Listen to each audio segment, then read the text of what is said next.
At my wedding rehearsal, my fiancée's sister said, "Enjoy it while you can. She's still texting Brandon." She didn't deny it. So I called the venue, canceled everything, and sent the bill to her mom. My name's Jake. I'm 29 years old. I work in commercial architecture, and until exactly one night before my wedding, I thought I had everything in order. I'm not the kind of guy who makes reckless choices. Childhood taught me that. My dad bailed when I was 10. My mom juggled 2 jobs and 3 stress-related conditions until I graduated high school. I've always taken pride in planning, stability, structure, safety. So when I met Megan at a mutual friend's housewarming, it felt like I'd finally met someone who got that. She was warm, organized, steady. She worked in event planning and used color-coded spreadsheets for everything: birthdays, recipes, even date nights. We moved in together after a year, and I proposed exactly 12 months later. No chaos, no guesswork, just us building something dependable. But nothing prepares you for betrayal, not even years of careful choices. The wedding rehearsal was at a lakefront restaurant about 40 minutes from our venue. Everything looked beautiful. Candle-lit tables, glasses catching the early evening light, laughter bouncing off the water. Her parents were there, my brother, our bridal party. Everyone was relaxed, buzzed, full of inside jokes and anticipation. Then her sister opened her mouth. It was subtle at first, just a chuckle at her glass. Then she said, "Enjoy it while you can. She's still texting Brandon." Loud enough for me to hear. Loud enough for her mom to go pale. I turned to Megan. She didn't blink, didn't laugh it off, didn't say a word. The air changed immediately. You know that moment when you feel like the room is still moving, but you've stopped breathing? That's exactly what it felt like. My stomach dropped through the floor. My brain scrambled for explanations, some dumb joke, a weird callback to something I didn't get. But she didn't laugh, didn't even look surprised, just shifted awkwardly in her seat and reached for her wine. Her mom cleared her throat. Her sister looked suddenly too pleased with herself. My brother leaned toward me like he was trying to figure out if he should intervene or wait to see how bad this would get. I didn't say anything, not at the table. Instead, I let the night roll on. Toasts were made. Slices of cheesecake passed around. Megan kept glancing my way with that tight smile, like she was hoping I'd just let it slide. Like maybe I'd chalk it up to rehearsal nerves and keep marching toward the altar tomorrow. But I couldn't stop turning the name over in my head. Brandon. He wasn't just a random ex. He was the one. The guy who left her shattered 3 years before we met. She told me she hadn't spoken to him in years. Said he ghosted her, came back to stir things up, and ghosted her again. She'd cried telling me that story, and I believed her. Completely. So why was his name still floating around? Back home that night, Megan tried to play it normal. She brushed her teeth, put on her silk robe, sat on the edge of the bed, and talked about where we'd put the gifts after the reception. I watched her talk, and felt like I was watching someone I didn't know anymore. I asked her, finally, as casually as I could, "Was your sister serious?" She looked at me. Long pause. Then, "She's always trying to mess with people. Don't let her get in your head, babe." That's all she gave me. Not even a real answer. Just a redirect. Something about it felt off. Not even defensive, just calculated. Like she was fishing for how much I knew. I didn't push it. I said goodnight and rolled over. But my mind stayed wide awake. Because here's the thing, I didn't need proof yet. Her face gave me enough. It wasn't guilt. It wasn't fear. It was indifference. She wasn't sorry. She wasn't even worried. And that's when I knew. This wasn't some mistake or miscommunication. Something real was happening. Something I needed to see clearly before I walked into that ceremony and signed my life away. So while she slept next to me, breathing softly like nothing had changed, I picked up my phone, opened our shared phone plan account, and typed in one name. Brandon. It's weird how your brain starts hoping for nothing. I sat there staring at the screen, hoping there wouldn't be any messages. Hoping Megan's sister was just being petty. Hoping I'd find a clean record that would make me feel like a paranoid idiot. But the page loaded, and my stomach knotted. There it was. One number. Dozens of times. Over the last 2 weeks. Some of them were quick messages, just a few seconds apart. Some were longer, 15, 20 minutes. One on a Friday night had lasted almost an hour. Always late at night. Always when she'd told me she was getting extra planning done, or FaceTiming her cousin. I cross-checked the area code. Brandon. I still had his number saved in an old group chat Megan made years ago, back when she was showing me old photos from college, and they were on speaking terms again, just for closure. That didn't last long. She said he ghosted again, and she blocked him. Except clearly, she didn't. I didn't sleep. Not a second. I just stared at the ceiling trying to figure out what kind of person pretends to plan forever with you while texting someone she once cried over for months. What was she even saying to him? I didn't have access to the messages. Just the timestamps. But that was enough. The next morning, she acted normal again. Got up early to pack the emergency kit for the venue. Bobby pins, safety pins, Tylenol, tissues. It was all there, in a neat little box. She even added tiny sewing kits and labeled them bridesmaid emergencies. She kissed me on the cheek and said, "Almost there, huh?" I nodded, pretending my brain wasn't on fire. I decided not to confront her yet. I needed more. I didn't want an argument that would get twisted into drama. I needed the full picture. So I called the best man, my older brother Nate, and asked him to meet me for coffee. Just the two of us. We met at a little cafe near the apartment. I told him everything, from the sister's comment to the call logs. I half expected him to tell me I was overreacting. He didn't. He took a sip of coffee and said, "You already know what this is. You're just hoping someone tells you you're wrong." He was right. I wasn't looking for clarity. I was looking for an excuse to ignore the truth. Nate leaned back and looked me dead in the eye. "So what are you going to do?" I didn't answer right away. Instead, I walked home slowly, watching people rush past with their coffee cups and bouquets, headed somewhere joyful. I was supposed to be one of them. When I walked in, Megan was on the phone, her voice all smiles, talking about flower arrangements and the photographer's timeline. When she hung up, she looked at me and said, "We should write our vows tonight. It'll help you sleep." I nodded, then watched her grab her phone and type something quickly. She smiled at whatever came back and set it face down on the counter. I picked it up. She froze. One message on the screen. "Don't worry. After Sunday, it won't matter." Smiley face. No name attached. But I knew. I didn't say anything. I just handed the phone back. Her smile didn't come back. Instead, she looked at me. Really looked this time. And for a brief second, I saw a flicker of guilt. But it vanished just as fast. "I told you," she said softly. "It's not like I'm cheating. No apology. No explanation. Just that." And suddenly, I saw the whole thing for what it was. She didn't respect me. She didn't even feel bad. I was the fallback plan. The safe guy. The one she knew would show up on time, pay half the mortgage, and say the right vows while she texted a guy who ghosted her twice. That's when something inside me clicked. I wasn't going to yell. I wasn't going to beg. I wasn't going to throw things or sleep on the couch. I was going to take this apart. Quietly, completely, and leave nothing for her to stand on. If she wanted Brandon so badly, she could explain that to her guests, and her mom, and the venue coordinator. I opened my laptop and started making a few calls. By the time she went to bed that night, I had already canceled the photographer. It started with small things. Details only I handled.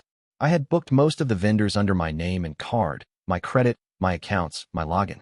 We'd agreed early on to split responsibilities, but I offered to handle the paperwork. "I'm better with contracts," I told her. She didn't argue. Now that small decision was the only reason I could tear it all down before she saw it coming. I didn't speak to her the next morning.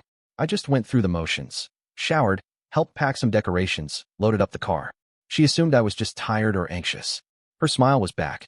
She kissed me on the cheek again, like we were still on the same team. Around noon, I went to the venue. She thought I was dropping off the sound system. I was really there to cancel the rehearsal walkthrough and get the coordinator to refund the final deposit, which was already too late for a full refund, but I didn't care. I told them the wedding was off, effective immediately. The coordinator looked stunned. She glanced down at the clipboard and said, "You're Jake, right?" "Groom." I nodded. "And you're canceling this without the bride?" I looked her in the eye and said, "She'll find out soon enough." Then I handed her the envelope. Inside was a printed copy of our contract and a note to send the invoice for every non-refundable charge to Megan's mother. Because here's what she didn't know. Her mom had insisted on co-signing the vendor agreements. At the time, it seemed sweet. A gift, she'd said. Let me be part of it. Megan had loved the gesture. Now it meant she was legally responsible for $14,800 in cancellation fees. I wasn't trying to bankrupt anyone. I just wanted the truth to hit in every direction. No spin. No excuses. Just consequences. Raw and clean. By the time I got home, Megan was sitting on the couch with her bridesmaids, going over some last-minute changes to their playlist. I walked past them and straight into the bedroom. Closed the door. Locked it. A minute later, she knocked. "You good?" "Yeah. Just making a few calls." She didn't push. That night, she left to sleep at her friend's house, the same friend who was supposed to help her get ready the next morning. She kissed me again on the cheek. Always the cheek. I stood there and let her do it. She asked, "Nervous?" I shook my head. "Not anymore." She smiled, walked out the door, and didn't look back. I stayed up late. Not out of panic. Not out of grief. But because I was focused. Every thread I'd been holding onto was cut now, and I was finally thinking clearly. I forwarded the email confirmations. I archived the shared wedding folder. I removed myself from the joint RSVP website. I called my brother and told him to be on standby tomorrow in case things went nuclear. Then I did one last thing. I scheduled an email blast to go out to every single wedding guest at 10:15 a.m. the next morning. It had 2 lines. There is no wedding today, but if you want to know why, ask Megan who Brandon is. No signature, no blame, just enough for people to start asking the right questions. I didn't sleep much that night, but I wasn't restless. I felt calm, like I'd already left the relationship days ago, and this was just the paperwork. The best part? She had no idea. She went to bed thinking she still had the upper hand, that I'd sulk, maybe sleep on the couch, and still show up the next morning in a tux, vowing forever to someone who'd been lying for weeks. She thought I was the safe guy, the soft landing, the backup plan. She never thought I'd walk. But I wasn't just walking. I was making sure she tripped on every lie she'd ever told on the way out. The morning of the wedding, the sky was bright. Not a cloud in sight. Perfect weather for vows, photos, first dances, and chaos. I was up early. I showered, shaved, packed a weekend bag, and left the apartment without a sound. No note. No goodbye. By 8:30 a.m., I was already 3 towns away, checking into a quiet Airbnb by the lake. My phone buzzed once, my brother Nate letting me know he'd received the group email as scheduled. Then silence. No calls from Megan yet. She was probably still having her makeup done, still sipping mimosas with her bridesmaids, still thinking she was about to be a wife in 2 hours. She had no idea the venue was closed. Because that was the part one hadn't mentioned yet, the lockout. After I canceled the bookings, I spoke with the venue coordinator directly, explained the situation in full detail. I wasn't asking for sympathy, I just wanted clarity. She agreed to have the gates closed and staff dismissed before 9 a.m. Just tell your guests not to show up, she said. I didn't. Megan had invited 86 people. I let every one of them receive that email instead. From what Nate told me later, it unraveled fast. The bridal party showed up at 9:15, confused that the parking lot was empty. Then Megan's mom arrived, already fuming after waking up to a $14,800 invoice in her inbox. Apparently, she'd been calling Megan nonstop since 7 a.m., but Megan had her phone on silent for makeup. She was still wearing her robe when her mom stormed in, holding a printed copy of the invoice and yelling loud enough for everyone in the bridal suite to hear. Did you know about this? Why is this in my name? That's when Megan finally checked her phone. She saw 34 missed calls, a flood of texts, and 1 email. From me. She opened it, read it, said nothing for about 30 seconds. Then she whispered, no, he wouldn't. But I would. I did. Guests started texting her. The groom's not here. Is this a prank? The parking lot's locked. What's going on? Megan tried to call me. Once. Twice. 5 times. She left voicemails that started calm and confused, then turned frantic. The 8th one was just her breathing. The 9th was her crying. The 10th was silence before she hung up. I didn't answer any of them. Instead, I sat on the edge of the dock, feet dangling over the water, listening to the wind move through the trees. For the first time in weeks, I felt at peace. Nate called around noon. You want the play-by-play? He asked. I said, just give me the headlines. Apparently, after realizing the venue was locked and guests were leaving, Megan had a full-on meltdown. Screaming, crying, swearing up and down that she didn't do anything wrong. Her mom didn't back her up. Neither did her sister. Her friends? Mostly scattered. One bridesmaid called her an emotional landmine and got in an Uber. There was no wedding. No reception. Just an overdressed group of confused people milling around a parking lot while Megan sat on a bench in full bridal makeup, still calling my phone. My brother asked, "You sure you don't want to talk to her?" I said, "I've already heard everything I needed." And that was true. What more was there to say? She knew she'd crossed the line. She just didn't think I'd walk away from it. She thought she could juggle both, build a life with me, keep Brandon in the background like some emotional backup generator, and hope no one ever put the pieces together. But I did. And when I did, I didn't scream or shout. I didn't key her car or throw her things out the window. I just moved the board underneath her feet and let gravity do the rest. By the time the sun started going down, I had 19 missed calls, 3 voicemails from her mom, and a single text from Megan. Please, can we talk? No, we couldn't. She already said everything when she said nothing at the table. The wedding day ended without music, without champagne, without me. But that didn't stop Megan from trying to salvage the story. By the time I turned my phone on that evening, she'd posted a long, carefully worded message on her private Instagram account, visible only to friends and family. Sometimes life throws unexpected heartbreak your way. Jake needed time to reflect on our journey, and while I'm devastated by today's events, I respect his process. Please be kind and give us space during this difficult moment. No mention of Brandon. No mention of her sister's comment. No mention of the $14,800 her mom was now legally tied to. Just enough soft lighting and carefully chosen words to make it seem like I had cold feet. My brother texted me a screenshot and said, "She's going with the sympathy angle." Of course she was. For someone who was texting another man less than 48 hours before saying, "After Sunday, it won't matter," smiley face. She suddenly looked like the abandoned bride. But here's the thing about trying to rewrite a story when too many people already know the ending. It only works if everyone keeps quiet. And her sister didn't. Turns out, the same sister who dropped the bomb at the rehearsal was furious that Megan tried to make her look like the villain. When Megan accused her of sabotaging everything, her sister replied, in a group chat that included 4 of their cousins. "You're mad I said it out loud." Not that it was true. One of those cousins forwarded it to Nate. Nate forwarded it to me. And I? Well, I forwarded it to 17 of the guests who'd texted me asking what really happened. No added context. No commentary. Just the screenshot. It didn't take long before people started talking. Not online, but in private. My uncle called the next morning to say he supported my decision. A friend from college sent a message. "She really thought you'd still show up, didn't she?" Even Megan's own bridesmaid, who left early after the venue debacle, sent me a DM. She was always playing with fire. You just finally let it burn.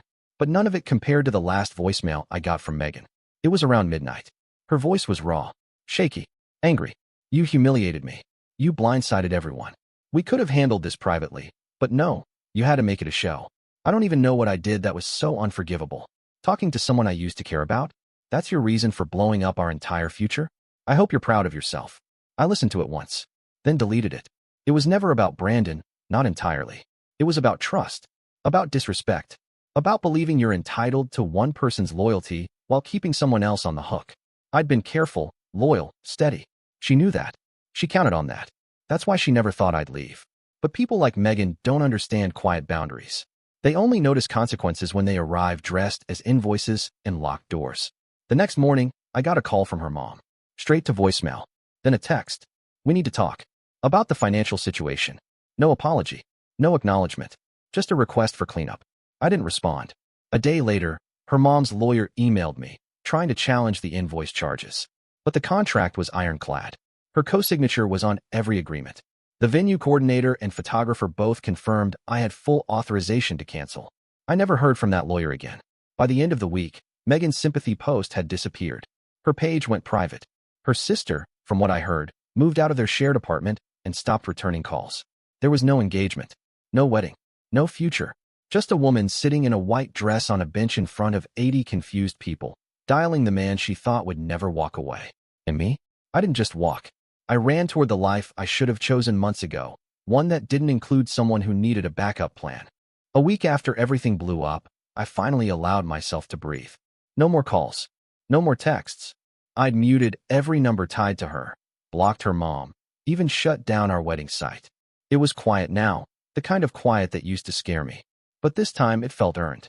I took a few days off work and stayed up at the lake house longer than planned. Nate visited once, brought some cold beer, and said, "You know you did the right thing, right?" I nodded, but I wasn't totally sure until 2 days later, when Megan's sister showed up at my door. Not metaphorically. She actually drove to the lake house. I saw her car pull up from the kitchen window. She got out slowly, wearing sweatpants and a hoodie, holding a manila folder under her arm. No makeup. No drama. I opened the door, but didn't invite her in. She didn't ask. She stood on the porch and said, "She would have lied to you forever, you know.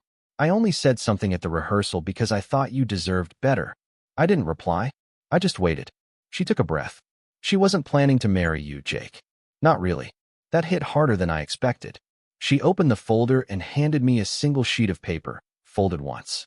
I took it, unfolded it, and scanned the first lines. It was handwritten. Megan's handwriting. A journal page, maybe. At the top, "Brandon, if he says yes." The full sentence read, "If Brandon says yes before Saturday, I'll call it off. If not, I'll go through with it and figure it out later." There was more. Talk about safety, stability, and timing. A line about how I'd be a good husband, eventually. Another, "Jake loves me. He'll forgive me if I mess up. He always has." I stood there holding it for a long time. Her sister leaned against the porch railing and said, "She wrote that 3 nights before the rehearsal. I found it in the back of her planner after she left her stuff at my place. She still doesn't know it's missing." I asked why she brought it. Because you were the only decent one in that whole mess, she said. And because she's already telling people you had commitment issues. That made me laugh for the first time in days. Her sister stayed a few more minutes. We didn't talk much more. Before she left, she looked at me and said, "You weren't her mistake. She was just never ready to be someone worth marrying." Then she got in the car and drove off. I stood there on the porch holding that paper until my hand started shaking. Then I went inside, sat at the kitchen table, and reread it slowly, word by word. It didn't hurt like I thought it would. It didn't feel like heartbreak. It felt like validation. This woman I'd nearly built my whole future around had been weighing me like a financial decision. A fallback. A maybe. And she thought I'd never figure it out because I was too nice, too predictable, too safe. But she mistook kindness for weakness. And when the moment came, she didn't expect the man she underestimated to walk away without warning and take everything with him. She underestimated my silence, my planning, the way I pay attention. And in the end, she got exactly what she deserved. No closure, no wedding, no sympathy, just a reminder that not every man sticks around to be plan B. As for me, I didn't become bitter. I didn't rush into anything else. I took time to rebuild on my own terms. Started hiking again, took solo trips, focused on work and healing and figuring out who I was without her orbit around me. And the best part? I never had to scream, never had to slam a door, never had to explain myself in a paragraph-long post on Instagram. I just stepped back and let her lies unravel without me. And that's the story. If you're still here, that means you're one of us. So go ahead, hit that subscribe button. I drop new chaos every single day, and trust me, tomorrow's story, it's even worse than this one.